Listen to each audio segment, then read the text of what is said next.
दोस्तों, आप सभी का मेरे YouTube channel GK has SK में स्वागत है।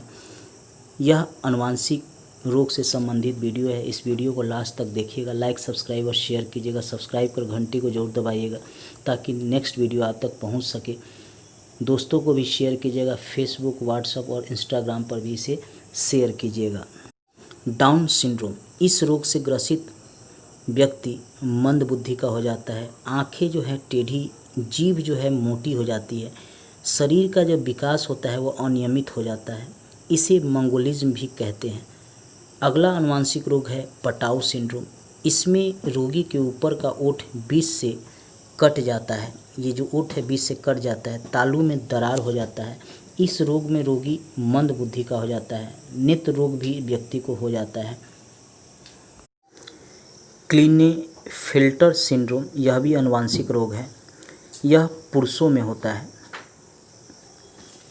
हमेशा याद रखिएगा, टर्नल सिंड्रोम स्त्रियों को होता है और क्लीनेफेल्टर सिंड्रोम पुरुषों को होता है। हमेशा एग्जाम में यह प्रश्न कन्फ्यूजन कराता है।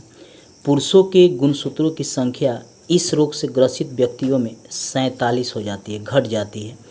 इसमें पुरुषों का वृषण अल्प विकसित ये होता है, वृषण स्तन स्त्रियों के समान जो है विकसित हो जाते हैं। मतलब ये बड़ा बड़ा स्तन जैसे स्त्रियों का होता है उस तरह ये विकसित हो जाते हैं, बड़ा बड़ा सा दिखाई देने लगता है। तथा जो नीचे वाला जो ये भाग है ये भी अल्प विकसित होता है, जिसके कारण इस रोग से ग्रसित पुरुष को नपुंसक माना जाता है, यानी वह बच्चा को जन्म नहीं दे सकता। ऐसा माना जाता है कि जो पुरुष क्लीनेफेल्टर सिंड्रोम से प्रभावित होता है, एक तो उनकी गुणसूत्र की संख्या जो है कम होती है, दूसरा उनका जो वृषण जो है वो अल्प विकसित होता है, यानी यह अल्प विकसित होता है। साथ ही ये जो क्षेत्र है वो पुरुषों का व स्त्रियों के समान दिखाई देने लगता है। इससे पता चल जाता है कि वे बच्चे को जन्म नहीं दे सकते। ऐसे पुरुष नपुंसक कहलाते हैं। हमेशा ही एग्ज़ाम में यह प्रश्न पूछा जाता है। टर्नल सिंड्रोम, यह रोग स्त्रियों में होता है, यह पुरुष में नहीं होता, स्त्रियों में ही यह रोग होता है। इस रोग से ग्रसित स्त्रियों में गुणसूत्रों की संख्या जो है 45 हो जाती है। गुणसूत्र जो है इनका कम रहता है। जो टर्नल सिंड्रोम से जो महिलाएं प्रभावित रहती हैं, इसमें शरीर अल्प विकसित, कद छोटा, वक्ष चपटा होता है। कहने का अर्थ है कि जो शरीर का जो विकास है वह अल्प विकसित होता है। इनका शरीर का विकास पूर्ण रूप से नहीं हो पाता है। कद जो है इनका छोटा रह जाता है, देखते हैं बौना रह जाता है। वक्ष, ये जो इनका जो होता है इसको कहते हैं वक्ष, इसका भी विकास नहीं होता, यह चपटा होता है। जनांग, ये जनांग होता है, यह भी अविकसित होता है, जिसके कारण जो है यह बांझ हो जाती है, इनको बच्चा नहीं होता है। टर्नल सिंड्रोम जिन महिलाओं को होता है वह अक्सर माना जाता है कि वह बच्चा को जन्म नहीं दे सकती हैं, क्योंकि उनका जनांग ही विकसित नहीं होता, वक्ष ही छोटा होता है, चपटा होता है, जिसके कारण टर्नल सिंड्रोम से ग्रसित महिलाएं बच्चे को जन्म नहीं दे पाती हैं। हीमोफीलिया, यह मुख्यतः पुरुषों में होता है। स्त्रियां इस रोग की वाहक होती हैं, क्योंकि स्त्रियां में तभी यह रोग होता है जब उनके दोनों गुणसूत्र इससे प्रभावित हो, तभी उनको हीमोफीलिया होता है। जबकि पुरुषों में चूँकि एक गुणसूत्र होता है, इसलिए पुरुष को जल्द हीमोफीलिया होता है। इस रोग का वाहक जो है स्त्रियां हैं।